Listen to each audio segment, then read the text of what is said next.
नमस्कार मंडळी, मी सिद्धी धुमाळ माझ्या नवीन व्हिडिओमध्ये तुमचं पुन्हा एकदा स्वागत करते। तर आज खूप दिवसानंतर मी इथे मिल ऑफिसमध्ये आलेली आहे। 2 महिने मी मिलबद्दल काहीच व्हिडिओ टाकली नव्हती, तर मला पण माहिती नाही हल्ली, मी फक्त वाचायची, ते पण थोडं तर आपण बघूयात ऑफिसमध्ये काय चाललेलं आहे। मीटिंग स्टार्ट झाली। त्या ठिकाणी आपण एक कार्यक्रमाचं आयोजन केलं की 1 मेला आपण या सरकारच्या काढलेल्या GRचा निषेध करून आपण एक रॅली काढणार आहोत।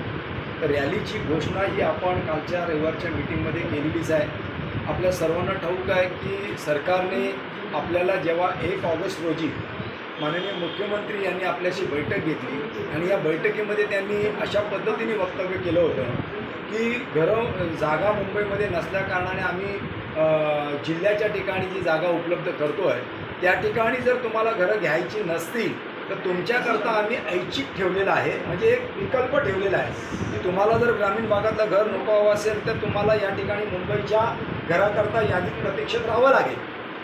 हे त्यांनी स्वतःच्या तोंडाने बोललेलं असताना शिवाय त्यांनी काळा चौकीसारख्या ठिकाणी 22,000 चौरस मीटर जागेवर 3 ते 4,000 घराची निर्मिती होणार आहे आणि ती घरं देखील गिरणी कामगारांना दिली जातील। आणि मुंबई शहरामध्ये गिरणी कामगारांना घरं कशा पद्धतीने आपण NTCच्या जागेवरती डेव्हलपमेंट करत असताना चाळीच्या त्या ठिकाणी आपण जागा उपलब्ध करू शकतो, अशा पद्धतीची चर्चा 1 ऑगस्ट रोजी मुख्यमंत्र्यांसोबत झालेली असताना सुद्धा अधिवेशनामध्ये सुद्धा अशा पद्धतीचा मंत्री महोदयांनी शब्द दिला होता की आम्ही सर्व संघटनांना एकत्रित बोलून याच्यावर निर्णय घेऊ, परंतु तसा काही निर्णय न घेता सरकारने आचारसंहितेच्या 1 दिवस अगोदर म्हणजे 16 तारखेला आचारसंहिता लागू झाली आणि त्यानंतर 15 मार्चला सरकारने एक GR काढला आणि या GRमध्ये त्यांनी असं स्पष्ट नमूद केलेलं आहे की मुंबईमध्ये जागा नाही आहे आणि कळत न कळत अशा पद्धतीने वक्तव्य केलेलं आहे की यापूर्वीच्या घराची किंमत ही 9.5 लाख रुपये होती, म्हणजे भविष्यामध्ये जर याची किंमत वाढवायची आवश्यकता भासेली, एकतर उशीर सरकारकडून केलं जात आहे आणि घराच्या किमती वाढवण्याबद्दल पण कळत न कळत त्या GRमध्ये त्यांनी असं वक्तव्य केलं आहे। आणि दुसरी अशी एक म्हणणं मांडलेलं आहे की सरकारने याच्यामध्ये बऱ्यापैकी पैसा गुंतवलेला आहे आणि गुंतवणार आहे, म्हणून जर कोणी या ठाणे जिल्ह्याच्या घराकरता कोणीही आपली इच्छा दर्शवली नाही तर अशा लोकांचं अर्जाचा विचार केला जाणार नाही। मग जर विचार केला जाणार नाही तर याचा अर्थ तुम्ही आमचा जो मुंबईचा हक्क आहे हा तुम्ही हक्क आमचा संपवत आहे। मग अशा पद्धतीने सरकारबरोबर चर्चा झालीच नव्हती, मग सरकारने हा GR काढून आमच्या गिरणी कामगारांची क्रूर चेष्टा केलेली आहे आणि ह्या GRचा निषेध म्हणून आपण गावस्कर सभागृहामध्ये याचा निषेध केलेला आहे आणि सरकारला या गोष्टी जाणून दाखवण्याकरता आपण जो 1 मेला हा रॅलीचा नियोजन केलेला आहे, याकरता आपण सर्व गिरणी कामगारांनी वासाने उतरलं पाहिजे। आज आपला हक्क डावलण्याचं काम ज्या वेळेला हे सरकार करत आहे त्यावेळेला सरकारला आपल्याला एक ठणकावून सांगावं लागेल की तुमचं हे काय चाललं आहे। तुम्ही गिरणी कामगारांना एका बाजूने असं समजताय की गिरणी कामगार हा एक देश घडवलेला गिरणी कामगार आहे, त्याचाही मुंबई शहरामध्ये महाराष्ट्रामध्ये सिंहाचा वाटा आहे आणि आज त्याची परिस्थिती तुम्ही अशी करताय की ज्या DC रूलनुसार मुंबईमध्ये जागा आम्हाला मिळणं आवश्यक आहे, कारण तुमचा DC रूल हेच सांगतोय मुंबईच्या 58 गिरण्यांची जागा ही गिरणी कामगारांच्या घराकरता दिली पाहिजे। मग आज तुम्ही काय भाष्य करताय GRच्या माध्यमातून? तुम्ही जर ठाणे जिल्ह्यामध्ये ही घरं घेतली नाही तर ठाणे जिल्हा म्हणजे ठाणे जिल्हा हा छोटा जिल्हा नाही आहे, तर ह्या जिल्ह्यामध्ये नेमकी कुठे देणार याचीही वाच्यता नाही आहे, मुंबईची वाच्यता नाही आहे, म्हणजे मुंबईमध्ये घरं देण्याकरता तुम्ही सक्षम नसल्याचं इथे आम्हाला दाखवून देत आहे आणि एका बाजूने तुम्ही आमच्यासाठी ऐच्छिकसुद्धा ठेवलं होतं। मग अशा पद्धतीची जबरदस्ती तुम्ही का करताय हे आपल्याला सरकारला ठामपणे सांगायची आता वेळ आलेली आहे आणि म्हणून गिरणी कामगारांनी 1 मेला सकाळी 9 वाजता भारत माता सिनेमा या ठिकाणी जमून आपण रॅली काढणार आहोत आणि सरकारला बजावून सांगणार आहोत की तुम्ही ज्या पद्धतीने गिरणी कामगारांबरोबर चेष्टा करता ही थांबवा। आजही मुंबई शहरामध्ये गिरण्यांच्या जागा आहेत, ज्या NTCच्या गिरण्या आहेत, या NTCच्या गिरण्या त्याचबरोबर ज्या गिरण्या मुंबई शहरामध्ये आहेत आणि ज्या म्हाडाने ताब्यात घेतल्या आहेत, या जागेवर लवकरात लवकर काम चालू करा असं कुठेही या GRमध्ये म्हटलेलं नाही आहे। म्हणजे आजपर्यंत आम्ही हे समजत होतो की काही संघटना आम्हाला मुंबईच्या बाहेर काढू पाहत आहेत, पण आता प्रत्यक्षात असं दिसतंय की हे सरकार आम्हाला बाहेर काढू पाहत आहे। जर जे सरकार आम्हाला मुंबईच्या बाहेर काढू पाहत आहे, या सरकारला या निवडणुकीमध्ये आम्हाला बाहेर काढावं लागेल. आम्हाला या ठिकाणावर त्यांना हाकलावं लागेल. कारण तुमचं जे काय आता सध्या चाललेलं आहे ते संविधानाला धरून चाललेलं नाही आहे. ज्या संविधानामध्ये, ज्या घटनेमध्ये तुम्ही लिहिलेलं आहे ते आम्हाला मताचा अधिकार सारखा आहे, मग आम्हाला हक्क मिळण्याचा सुद्धा अधिकार सारखा आहे. आज सरकार म्हणून तुम्ही हे जे नियम केले, हे नियम काय सांगताय की आम्हाला बंद पडलेल्या गिरण्यांची जागा ही गिरणी कामगारांच्या घरापर्यंत मिळाली पाहिजे. हा नियम आहे. एक तर नियम होता संपूर्ण जागेचे 3 समान हिस्से पडणार होते, ते सुद्धा अगोदरच्या काळातल्या सरकारने ह्याच्यात बदल करून संपूर्ण जागेच्या 3 हिस्स्याऐवजी मोकळ्या जागेचा 1/3 हिस्सा असा केला. आणि त्याच्यामुळे आमच्या गिरणी कामगारांना जमिनी कमी मिळाल्या आणि घरं कमी मिळत आहेत. आणि अशाच परिस्थितीमध्ये ज्या वेळेला ही घरं कमी मिळत आहेत त्यावेळेला एका बाजूने 50% कोटा जो आहे हा म्हाडाला ट्रान्झिट स्कॅम करता द्यायचा आहे. म्हणजे एका बाजूने गिरणी कामगारांची घरं ही अपुरी पडत आहेत, दुसऱ्या बाजूला तुम्ही ट्रान्झिट स्कॅमचा जो कायदा केलेला आहे, या कायद्यामुळे गिरणी कामगारांना मिळणारी जी घरं आहे त्याच्यामधला वाटा हा म्हाडाला जातो आहे. म्हणजे तिथेही आमची कमतरता भासते. जमीन जी आम्हाला 1/3 समान हिश्श्याची मिळणार होती ती सुद्धा तुम्ही कमी केलेली आहे. म्हणजे अशा पद्धतीचं सरकार एक आणि निर्णय 2. गिरणी कामगार एक, त्याला निर्णय 2. जो गिरणी कामगार गिरणीच्या चाळीमध्ये राहतो, ह्या गिरणीच्या चाळीत राहणाऱ्या गिरणी कामगाराला 405 कार्पेट एरियाचं मोफत घर, आणि आमच्यासारख्या ज्या गिरणीच्या जागेतून निर्माण होणारी घरामध्ये त्या कामगारांना 9.5 लाखाचं घर, भविष्यात आणखी त्याची किंमतही वाढवाल तुम्ही. म्हणजे अशा पद्धतीचे 2 निर्णय करणारे हे सरकार आज आम्हाला हवं आहे का? तर आज आम्हाला याची आवश्यकता वाटत नाही आहे. कारण सरकार एक, गिरणी कामगार एक, आणि निर्णय त्यांच्यासाठी 2 असे भिन्न निर्णय तुम्ही का केले? बघा, गिरणीच्या चाळीतल्या गिरणी कामगारांना मोफत घर मिळतं आहे ह्याच्याबद्दल आमचं काही एक मत नाही आहे. पण आम्ही गिरणी कामगार असताना आमचं जे सरकारला म्हणणं आहे की ज्या मालकांच्या या जमिनी नव्हत्या, कवडीमोल मोलाने त्यांनी घेतलेल्या लीजवरच्या जमिनी ह्या सरकारने त्यांना खैरात म्हणून वाटलेल्या आहेत. मग आज त्या ठिकाणी जर या प्रत्येक मालकाने आपल्या स्वतःच्या जमिनी विकून करोडो रुपये कमवले, त्यांच्या पुढच्या 7 पिढ्या कमवून ठेवलेल्या आहेत, आणि आमच्या मात्र गिरणी कामगारांना मोफत घर द्यायला हे सरकार मागे पुढे पाहत आहे. आम्ही काय म्हणतोय की सरकारच्या तिजोरीमध्ये तुम्ही हात घालू नका, पण आम्ही हे म्हणतोय की ज्या मालकांना तुम्ही या जमिनी लीजवर दिल्या त्या मालकाने आपल्या स्वतःच्या 7 पिढ्या कमवल्या, आणि अशा मालकांवर जो मालक गिरणीच्या चाळीतल्या कामगारांना मोफत घर देणार आहे, NTCच्या चाळीचं सुद्धा पुनर्वसन होताना NTCच्या गिरणी कामगारांना 405 कार्पेट एरियाचं मोफत घर देणार आहे, मग आमच्यासाठी असा दुजेभाव हे सरकार का करतंय? मग जर मालकांवर कर बसून आमची किंमत जर वसूल केली तर आमच्याही गिरणी कामगारांना मोफत घर सहज मिळू शकते. पण या सरकारची इच्छा या ठिकाणी दिसत नाही. आणि जर सरकार हे अशा पद्धतीने आमचा हक्क डावलण्याचा प्रयत्न करत असेल तर सर्व गिरणी कामगारांना पेटून उठण्याची आवश्यकता आहे. आज आपल्याला कळून चुकलेलं आहे की 2014 पासून या सरकारकडे आम्हाला काहीतरी न्याय मिळेल जनतेला म्हणून आम्ही हे आजच्या दिनाचा वायदा करून आम्ही यांना हे सत्तेवर बसायला दिलेलं आहे. आणि सत्तेवर बसल्यानंतर जर आपण 2014 ते 2023 पर्यंतचा जर कालावधी पाहिला तर ह्या कालावधीमध्ये नेमकं काय काय घडलं हे आपल्या सगळ्यांना लक्षात येईल. सुरुवातीचे आजचे दिन येईल म्हणून ते सरकार सत्तेत बसलं, पण त्याच्यानंतर अगोदर पूर्वी काय म्हणत होतो, जर आमचं सरकार सत्तेत आलं तर 90 दिवसामध्ये तुमच्या पेन्शनधारकांची पेन्शन वाढवू. पेन्शन अद्यापपर्यंत वाढवलेली नाही. 2014 14चे 24 झाला, पेन्शन अजून वाढवलेली नाही. एका बाजूने गिरणी कामगार मुंबई शहरामध्ये मोफत घराची मागणी करून पाहतोय, त्याच्याकडेही पाहण्याची वेळ सरकार दुर्लक्ष करतोय. आम्ही हे म्हणतोय की मालकांवर कर बसवा आणि गिरणी कामगारांना मोफत घर द्या. त्या ठिकाणीही मोफत घराच्या मागणीची पूर्तता आमची होत नाही. मग जिल्ह्याच्या ठिकाणी तुम्ही आम्हाला पाठवून नेमकं काय करताय? जिल्ह्याची ठिकाणची जागा तुम्ही म्हणताय 1 रुपये चौरस फुटाने देतोय, पण DC रूल जर आपण अगोदरचा पाहिला तर या जमिनी आम्हाला मोफत देण्याचा कायदा झाला होता. मग ह्या मोफत जमिनी तुम्ही आम्हाला देतच नाही आहे. आणि आम्ही जिल्ह्याच्या ठिकाणी का जावं? जर मुंबई शहरामध्ये जागा उपलब्ध असताना NTCच्या जागा उपलब्ध आहेत, गिरण्यांच्या जागा अजून काही मिळायच्या आहेत, या जमिनीवरची घरं तयार होण्यापूर्वी तुम्ही मुंबईतून गिरणी कामगारांना का हद्दपार करताय? हा आमचा सवाल या सरकारला आहे. आणि असं सरकार, जर हे सरकार समान कायदा समान हक्क आम्हाला देत नसेल तर याचा अर्थ असा स्पष्ट होतो की हे संविधानावर घाला घालणारं सरकार आहे. आणि आता हा निवडणुकीचा टाईम आलेला आहे. निवडणुकीच्या टायमात आपल्याला जो कार्यक्रम घ्यायचा आहे त्या कार्यक्रमाला लोकांनी चांगल्या पद्धतीनं प्रतिसाद दिला तर ठीक आहे, नाहीतर आपल्या हातानं आपल्या म्हणतात ना असं करू नका.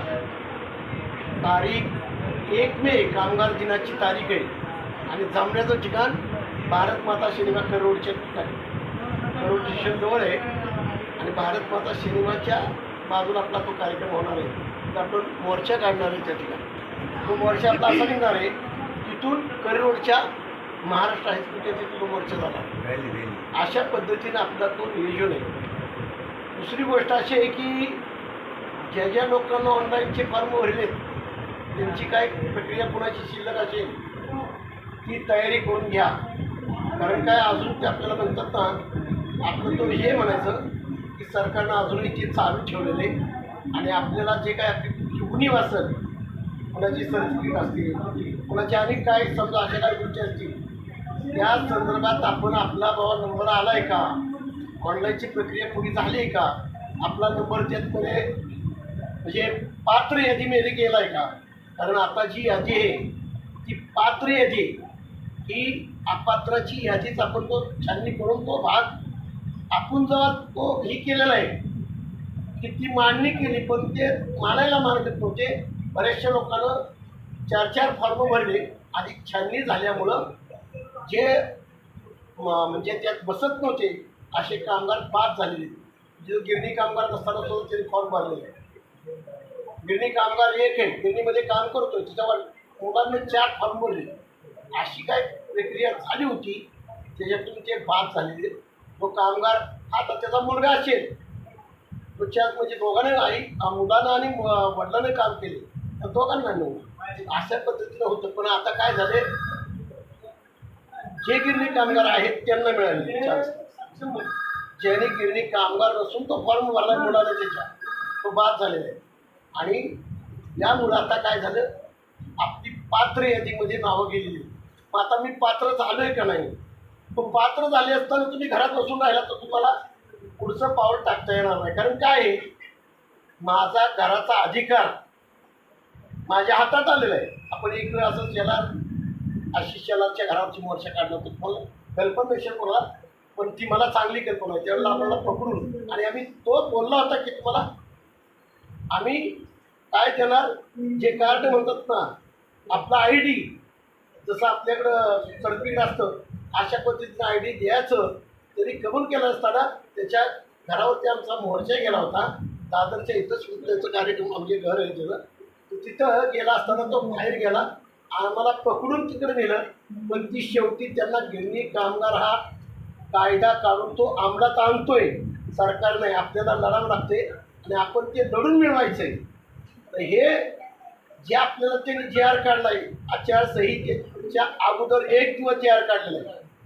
आम्हाला आमच्या शिष्टमंडळाला सांगितलं, म्हणजे त्या श्रमिकच्या संघटनेच्या लोकांना सांगितले काय तर आम्ही मुंबईच्या घराच्या बद्दल सुद्धा विचार करू. पण ते विचारात त्यांना न घेता बोलून लबाडी केली, आपली फसवणूक केली आणि तो JR काढलाय कुठं ठाणे जिल्ह्यात ठिकाणा नाही, रांजणगाव कुठलं ते त्या ठिकाणी. अशा ठिकाणी घरं देऊन आपलं चालणार नाही. आपल्याला मुंबईमध्ये घर पाहिजे. तुम्हाला पाहिजे असेल तर तुम्ही सांगा बाबा मला तिकडे असली तरी चालते. आहे कोणाला कबूल? मग तुम्ही घरात बसून घर कसे मिळणार तुम्हाला? इथे येऊन बाबा काय संघटना सांगते आपल्याला, संघटना काय मार्गदर्शन करते या पद्धतीने इथं येऊन ऐकलं पाहिजे. ऐकलं नाही त्या ठिकाणी काय केलं त्याने, व्यारसमधून 3% पैसे कापून घ्यायचा अधिकार नसताना त्यांनी कापून घेताना आपल्या युनियनने केस केली.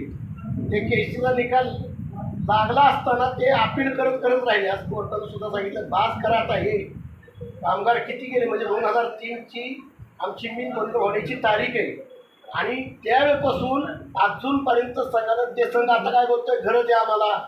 आणि ज्यांनी सह्या केल्या 9 संघटनानं एकत्रित येऊन काय केलं की आपण मालकावर करून मोफत घर अशाला शेअर दिल्यामुळं त्यांच्यामुळं आपण आज पडलोय. आज जर आपली एकजूट असती तर हा प्रश्न मग कधीच मिटला असता. आणि सरकार सांगतं एक आणि करतं एक. आता त्या सुनील दादाने शब्द सोडलेले आहेत, तुम्हाला आम्ही सर्टिफिकेट मिळवण्याची व्यवस्था करतो, त्याच्यात तिकडे जावा, काय बोलतात ते बघा. बोलतात ते पण करतात ते. मुंबईला घरं देणारी म्हणणारी सरकारचे लोक, यंत्रणेतील लोक काय केलं त्यांनी? ठाणे जिल्हा कोणाला विचारात घेतले, कोणत्या युनियनला विचारात घेतले. म्हणजे आणि त्याला सपोर्ट करणारी आपल्यातलीच काय ठराविक संघटना आहेत. अशा वेळेला आपल्या संघटनेने असा निर्णय घेतला की त्या लोकांना सुद्धा बाबा हे आम्ही असं केलेलं आहे, मालकोर करून पद्धत अशा पद्धतीने एक निवेदन त्यांना देण्याचा प्रयत्न केला. आपली संघटना या ठिकाणी सगळ्यांना निवेदन देऊन सरकारला देते, संघटनेला देते, म्हणजे विचाराची बांधणी करते. आज आपण महागाईची परिस्थिती पाहतोय, आज आपण शिक्षणाचं काय झालं हे सुद्धा पाहतोय, आज राजकारणामध्ये सुद्धा काय झालंय हे सुद्धा आपण पाहतोय. राजकारण अशा पद्धतीने व्हायला पाहिजे होतं का, ही आपल्या देशाचं एक दुर्दैव झालेलं आहे. आपण जर आता पाहत असाल तर यूट्यूबवरनं किंवा चॅनलवरनं बातम्यांवरनं एक बातम्या अशा प्रसिद्ध होत आहेत की विचारू नका. यापूर्वी तर आपण पाहिलं होतं की आमदार पळवापळवी झालं होतं, खासदार पळवापळवी झालं होतं. पण आता आपण असं पाहतोय की सत्तेत येण्यासाठी हे लोक पालघरसारख्या ठिकाणी सुद्धा महिलांना साडी वाटतायत, पिशव्या देत आहेत, पिशव्यावर स्वतःचे प्रचार करतायत. एवढंच नाही तर आता तर नवीन एक अमरावतीमध्ये ज्या पद्धतीने हे लोकांनी एक मैदान कुठे द्यायचं होतं बच्चू कडूंना, त्यांची मिटिंग होती, पण त्या मिटिंगला परवानगी न देता गृहमंत्र्यांचे अमित शहा यांचे कुठेतरी हे प्रचारायला म्हणून त्यांची मिटिंग धावली जाते. म्हणजे ही आहे का तुमची हुकुमशाही? तुम्ही लोकशाहीचा मार्ग अवलंबत नाही आहेत. म्हणजे तुम्हाला आमच्या संविधानावर घाला घालायचा आहे, पण तेवढं तुम्हाला ते शक्य नाही आहे. आज हे भारत सरकारने ज्या अर्थी हा संविधान डॉक्टर बाबासाहेब आंबेडकरांसोबत ज्यांनी बसून हा घडवलेला आहे, हा काय एका दिवसात लिहिलेला संविधान नाही आहे. याच्याकरता जवळजवळ 2 वर्ष 11 महिना हा कालावधी संविधान लिहिण्याकरता झालेला आहे. आणि या संविधानामध्ये ज्या गोष्टी आहेत त्या समान कायद्याच्या आहेत आणि समान सगळ्यांना देण्याच्या गोष्टी आहेत. म्हणजे लहान वर्गाला मोठ्या पातळीपर्यंत कसं आणायचं, सर्वांना समान हक्क कसा द्यायचा, हे सगळ्या गोष्टी यामध्ये लिहिलेल्या आहेत. पण हे सरकार त्या पद्धतीने चाल करतंय का, तर तसं करताना कुठेही दिसत नाही. आज निवडणुका आल्या आहेत म्हणून तुम्ही आमच्या गॅस सिलेंडरचे 100 रुपयांनी कमी करताय. मग हे जे काय प्रकार चाललेले आहेत हे कशापोटी चाललेले आहेत? पण इतर गोष्टींचं काय? आम्ही शिक्षण घेतोय, ह्या शिक्षणानंतर जे मुलं शिकून आपल्या पूर्ण शिक्षण करतात त्याच्यानंतर त्यांना नोकरींचं काय? आज तुम्ही नोकऱ्या कंत्राटी पद्धतीने करताय, शासकीय नोकऱ्या तुम्ही संपवलेल्या आहेत. आज नोकर भरती कुठेही होत नाही आहे. आणि सांगितलं जातं आहे तरुण पिढीला की खास करून तरुण पिढीने हे गोष्ट जाणली पाहिजे, आजचं राजकारण चाललं आहे कुठं, या राजकारणामध्ये माझं स्थान आहे कुठे. मी आज एवढं मोठं शिक्षण घेतलेलं आहे, पण या शिक्षणाप्रमाणे मला या माझा भारत देशामध्ये नोकरी मिळेल का? नोकरी का मिळणार नाही? तर ज्या सरकारची ही संविधानानुसार याच्यानुसार जी काय एक त्यांनी भूमिका बजावली पाहिजे की मी सर्वांना अन्न, वस्त्र, निवारा, आरोग्य ह्या गोष्टी द्यायला बांधील आहे आणि मी इथे आमच्या तरुण पिढीला नोकरी देऊ शकत नाही, ही केवढी मोठी लाजिरवाणी गोष्ट आहे या सरकारच्या नावाने. आज हे सरकार जर खऱ्या अर्थाने चालायचं असतं तर आम्हाला आरोग्य मोफत मिळायला पाहिजे होतं, आम्हाला शिक्षण मोफत मिळायला पाहिजे होतं, आम्हाला नोकऱ्या या ठिकाणी मिळायला हव्या होत्या. नोकऱ्यांचा तर फार सत्यानाश करून टाकलेला आहे या सरकारने. आणि अशा सरकार आमच्या काय कामाचं आहे? आज निवडणुका आल्या की आमच्याकडे हात जोडून येतील की आम्हाला निवडून द्या. आता तोच फंडा चालू झालेला आहे. आजच्या दिनाचा वायदा झाला, आजचे दिन येतील, 15 लाख रुपये तुमच्या अकाउंटला मिळतील, आम्हाला काही मिळाले नाही. त्याच्या ताबडतोबीने पाठोपाठ आम्हाला दाखवलं गेलं की नोटा बदली केल्या पाहिजे. गव्हर्नर सारख्यांचं ऐकलं गेलं नाही. म्हणजे एका रात्रीमध्ये तुम्ही नोटांची रंग बदललं, तेवढं सोपं तुम्हाला भारताचं संविधान बदलणं येईल? ना येणार, सोडून द्या. हे मनातना कल्पना सोडून जा. जो कोणी या संविधानाकडे अशा वाईट नजरेने पाहिल त्याला भारतीय जनता पुन्हा आपल्या जागेवर ठेवल्याशिवाय राहणार नाही आहे. म्हणून ह्या सरकारला धडा शिकवण्याची ही आता वेळ आलेली आहे. लोकसभेच्या निवडणुकी आता येतीलच, काही ठिकाणी झालेलं आहे. पहिला जे सरकार आम्हाला घर देणार नाही त्याला मत नाही, जे सरकार आमच्या पेन्शनधारकाला पेन्शन देणार नाही त्यांना मत नाही. तुम्हाला सत्ता चालवण्याचा कुठलाही अधिकार नाही. जो तुम्हाला संविधानाने दिलेला आहे तो तुम्ही अधिकार बजावत नाही.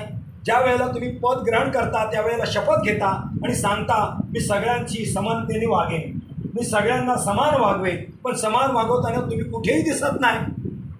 तुम्ही एकाला मोफत घर देताय, एकाला विकत घर देताय, एकाला चांगल्या सवलती देताय तर एकाला वाईट सवलती देताय. कसं काय हे सरकार चालू शकतं? नाही चालू शकत असं सरकार. म्हणून आता ही निवडणुकीमध्ये आपल्याला एक मतदानातून मिळालेली संधी आहे. ही संधी कुणीही दवडायची नाही.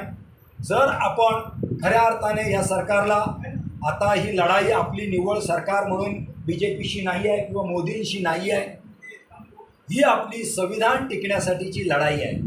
जर आज आम्ही भारत देश टिकवून ठेवला, त्याचा संविधान टिकून ठेवला, तर आम्ही पुढे टिकणार आहोत. आम्ही आज काय मागतोय? आज आम्ही गिरणी कामगार म्हणून ज्या पद्धतीने ही जी मागणी ठेवतो आहे की आम्हाला मुंबई शहरात घर मिळालं पाहिजे. का म्हणतो आम्ही? तर मुंबई शहरात घर मिळण्याची कायद्यातली तरतूद आहे. DC रूल काय म्हणतो की मुंबईच्या 58 गिरण्या ज्या बंद पडलेल्या गिरण्यांमधली समान 3 हिस्से हे गिरणी कामगारांना दिले पाहिजे. हा कायद्यातली तुमची तरतूद आहे. पण त्याच्या पलीकडे आम्ही काय मागतोय का? तर आम्ही काही एक मागत नाही आहोत आणि ते तुम्ही द्यायला अपुरे पडताय. तुम्ही मीटिंगमध्ये आम्हाला आश्वासन देत आहेत. मुख्यमंत्री एकनाथ शिंदेने आम्हाला आश्वासन दिलं ना की तुम्हाला कुठेही बाहेरगावी आम्ही पाठवणार नाही, तुमच्यावर कुठली जबरदस्ती नाही. मग आता तुम्ही GR मध्ये असं कशी मांडणी केली? तुम्ही GR मध्ये मुंबईबद्दल एक शब्द बोलला नाही. तुम्ही सरळ म्हणताय की जर तुम्ही जिल्ह्याच्या ठिकाणी ही घराचा तुम्ही स्वीकार केला नाही तर तुमच्या अर्जाचा विचार केला जाणार नाही. ही दादागिरी झाली. जर धमकी झाली एक प्रकारची, आमचा विचार केला जाणार नाही. मग आम्ही याच्याकरता तुम्हाला 2010 साली फॉर्म भरू दिले का? आम्ही 2011 साली फॉर्म ह्याच्याकरता दिले का? 2017ला पण आम्ही फॉर्म भरून दिले. ते ह्याच्याकरता दिले का की आमचे फॉर्म रद्द करा? आणि आत्ता तुम्ही आमच्या पात्रतेसाठी जी 6 महिने मोहीम राबवली आणि तिचा कालावधी आता वाढवून ठेवला आहे. पुढचे आदेश येईपर्यंत ही मोहीम चालू राहणार म्हणे. म्हणजे पुढचे आदेश म्हणजे येणारे नवीन सरकार किंवा कोणी येईल ते लोक आम्हाला पुढे बंद करायचं की नाही तोपर्यंत आमची पात्रता अभियान चालू राहणार. खरी लढाई आपली ही आहे. आज पेन्शनमध्ये आमचा पैसा आहे, योगदान आहे, सगळं आहे, तरीसुद्धा आमची पेन्शन वाढत नाही का? दिल्लीमध्ये आपण कार्यक्रम केले, जंतर मंतरवर आपण मोर्चे केले, उपोषणं केली, आंदोलने केली. प्रत्येक यूट्यूबवर आला तर बघायला मिळते की लवकरात लवकर पेन्शनधारकांची पेन्शन वाढणार. अहो मित्र, कधी वाढणार? आम्ही अपेक्षेने बघतोय. आज आम्ही वयोवृद्ध झालो. आमची लढाई 2005 साली घराची चालू झाली व 2005 सालापासून आत्तापर्यंत 18 वर्ष आम्ही जर लढतो आहे आणि 18 वर्षामध्ये या सरकारने अवघी 15,771 घराची निर्मिती केली. उरलेल्या कामगारांचं काय? आता तुम्ही पात्रता निश्चित केली. या पात्रतेमध्ये जवळजवळ 1 लाख लोक तरी पात्र झाली. मग आता या 1 लाख लोकांना तुम्ही समान न्याय देणार आहात की नाही? DC रूलनुसार तुम्ही आम्हाला मुंबईमध्ये घर देणार आहात की नाही? हा सवाल आम्ही उचलायचा नाही. हा सवाल आम्ही विचारायचा नाही. बरं, आम्ही विचारायचं तर कुठे विचारायचं? जे सत्तेत आहेत त्यांनाच आम्ही विचारणार. जे सत्तेच्या बाहेर आहेत ते विरोधी पक्ष आहेत. ते आमच्यासाठी मांडतील की नाही मांडतील आम्हाला माहीत नाही. पण आम्हाला ठाहो फोडायला लागेल. ज्यांना आम्ही राजा म्हणून बसवलं आहे त्यांच्या पुढे. जर राजाच आम्हाला अशा प्रजेला वागवत असेल तर असा राजा आम्हाला पुढच्या काळात हवा की नको, ह्या गोष्टीचा नक्कीच आपण सगळ्यांनी विचार केला पाहिजे आणि त्या पद्धतीने या सगळ्या गोष्टी घडल्या पाहिजेत. आम्ही असंच हाऊस म्हणून, मजा म्हणून, टाईमपास म्हणून या आंदोलनं, मोर्चे, निवेदनं करतोय का? नाही करत आहोत. आम्ही तर प्रत्येक पक्षाला आता आपण आपल्या संघटनेने निवेदन दिलेलं आहे की हा जो GR आहे, हा GR सरकारने ज्या सरकारने काढला आहे तो GR तुम्ही मागे घ्या, रद्द करा आणि मुंबईच्या जागा तुम्ही आम्हाला उपलब्ध करण्याकरता ज्या जागा तुम्हाला मिळाल्या आहेत त्याच्यावर गिरणी कामगारांसाठी घरं बांधा. असा GR जो कोणी सरकार आणेल त्या सरकारने आमच्या गिरणी कामगारांना न्याय दिला पाहिजे, असं निवेदन आपल्या संघटनेने सर्व पक्षांना दिलेलं आहे. आता याच्यावर कोण कसे निर्णय घेतात ते पाहू. की आमची संघटना लोकांना भडकवते तर प्रत्येकाला तुम्ही विकल्प द्या. जो आमच्या बॉम्बेड्यांच्या वेळेला विकल्प दिला गेला होता की तुम्हाला जर इकडे कोणगावचं घर नको हवं असेल तर तुम्हाला तुमच्या बॉम्बेड्यांच्या गिरणीमध्ये किंवा श्रीनिवासच्या गिरणीमध्ये फॉर्म राहण्याचा अधिकार आहे. द्या विकल्प. प्रत्येकाला चॉईसप्रमाणे जाऊ दे. ज्याला कोणाला वाटत असेल की मला जिल्ह्याच्या ठिकाणी घर पाहिजे आहे तो तिकडचा स्वीकार करेल. ज्याला वाटेल मुंबईमध्ये घर हवं आहे तो मुंबईचा ऑप्शन देईल.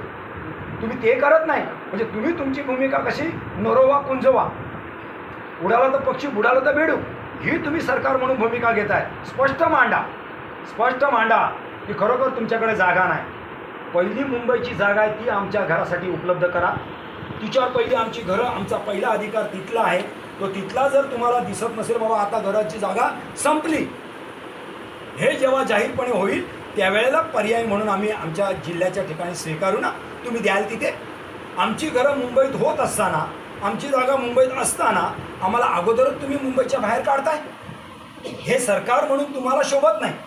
तुम्ही ज्या ज्या DCUमध्ये अगोदरच्या सरकारने जो बदल केला त्याच्यात पापाचे धनी तुम्ही घेत ना, आणि त्याचे बळी आम्ही झालो.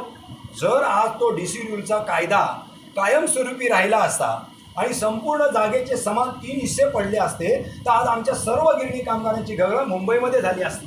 पण हा कायदा बदलला विलासराव देशमुखांच्या काळात आणि त्याचे परिणाम आम्ही आता भोगतोय. आणि येणारे नवीन सरकार आता आमच्याबरोबर अशी चाल करत आहे की एका बाजून म्हणताय की मुंबई तुम्हाला देणार म्हणून, आणि दुसऱ्या बाजून तुम्ही GRमध्ये स्पष्ट म्हणताय की तिकडे जा. जर नाही गेलात तर तुमचा अर्जाचा विचार केला जाणार नाही. म्हणजे तुम्ही आमचा अर्ज रद्द करणार. मग त्याच्यावर आम्हाला काहीच बोलायचं नाही. बोलायचं आहे आम्हाला बोलायचं आहे. कारण तुम्हाला तो अधिकार दिलेला नाही. सरकार म्हणून तुम्ही आमचे अर्ज रद्द करू शकत नाही.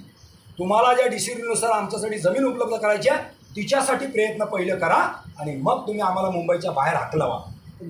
तुम्ही जर आम्हाला हाकलवायचा प्रयत्न करत असाल तर आम्ही पहिलं तुम्हाला हाकलवू. कारण आम्हाला कोणतरी पर्याय हवा.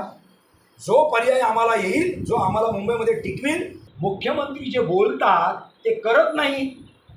तुम्ही 21 ऑगस्टला जे बोललात ते आता 15 मार्चच्या GRमध्ये नाही बोललात.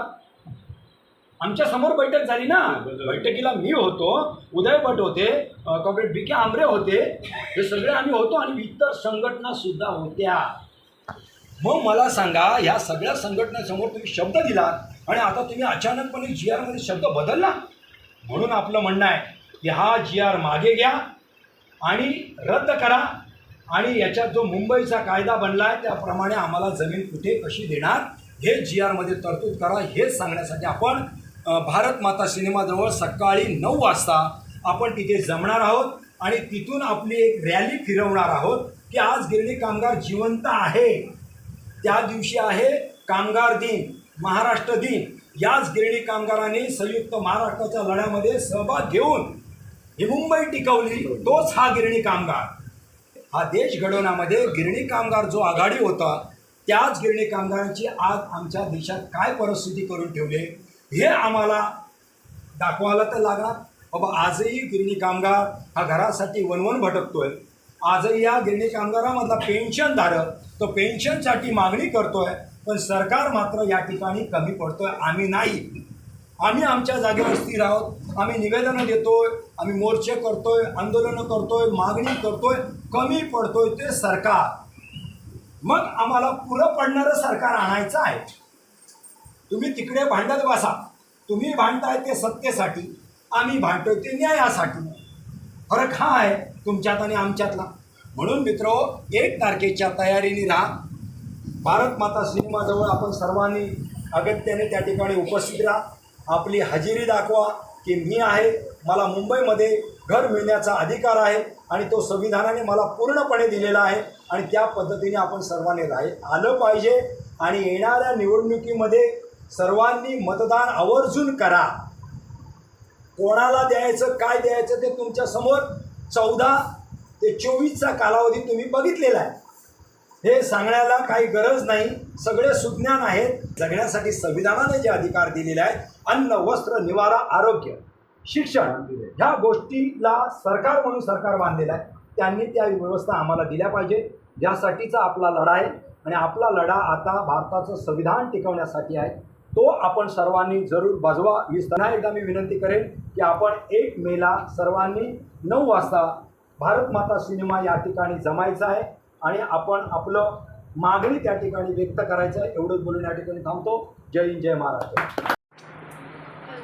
तर मंडळी, मी घरी आलेली आहे आणि तुम्ही तुम्ही बघितलंच असेल व्हिडिओ पूर्ण, तर माझी देखील सगळ्यांना नम्र विनंती आहे, सर्व गिरणी कामगार, वारसदार तसेच कष्टकरी बंधू भगिनींना विनंती आहे की तुम्ही देखील या रॅलीमध्ये सहभागी व्हा आणि जास्तीत जास्त संख्येने सहभागी व्हा, कारण की जेवढी जास्त संख्या असेल तेवढंच आपण सरकारला सांगू शकतो ठामपणे की आपण हा निषेध करू शकतो, ही जी आचारसंहिता लावलेली आहे, हा जो GR काढलेला आहे त्याला विरोध करू शकतो. आणि तुम्ही व्हिडिओमध्ये बघितलं असेल, त्यांनी खूप चांगल्या पद्धतीने समजावलेलं आहे की कसं GRमध्ये आपली फसवणूक केलेली आहे, आधी खोटं सांगून आपल्याला कसं फसवलेलं आहे हे त्या GRमध्ये लिहिलेलं आहे पूर्णपणे, त्यांनी कशी आपली फसवणूक केलेली आहे. तर या रॅलीमध्ये सहभागी होऊन आपण त्या गोष्टीचा निषेध केला पाहिजे, कारण की जर एकदा हा GR लागू पडला, ही आचारसंहिता लागू पडली की आपण काहीही बदल करू शकणार नाही. तर आता आपल्याकडे वेळ आहे, कारण की मतदान देखील जवळ आलेलं आहे,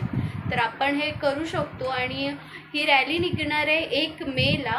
ही रॅली निघणार आहे भारत माता सिनेमा लालबाग ते आपलं महाराष्ट्र हायस्कूल करी रोड इथपर्यंत.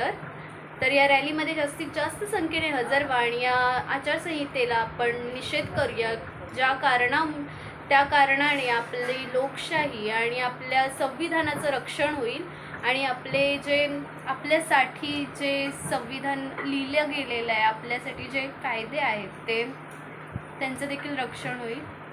तर व्हिडिओ जास्तीत जास्त लोकांपर्यंत पोहोचा, जास्तीत जास्त गिरणी कामगारांपर्यंत पोहोचवा, कारण की जेवढे जास्त गिरणी कामगार व्हिडिओ पाहतील, जेवढे जास्त गिरणी कामगार या रॅलीमध्ये सहभागी होतील, तेवढ्या लवकर आपल्या GRवरती आपल्याला जे वाईट वर्तणूक केली जाते या GR मार्फत ती बंद होईल आणि या GRवरती पुन्हा एकदा निर्णय घेतला जाईल आणि ह्या GRमध्ये बदल केला जाईल.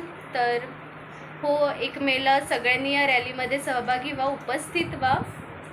तर सकाळी 9 वाजता ही रॅली निघणार आहे लालबाग भारत माता सिनेमा ते आपलं महाराष्ट्र हायस्कूल करी रोड इथे. तर चला, व्हिडिओ मी इथेच थांबवते. व्हिडिओ जास्तीत जास्त लोकांपर्यंत शेअर करा, कारण की आपल्याकडे फक्त 5-6 दिवसच आहे. तर व्हिडिओ जेवढी जास्त व्हायरल होईल, जेवढी जास्त लोक बघतील, तेवढी जास्त लोक रॅलीमध्ये हजर राहतील. बाय.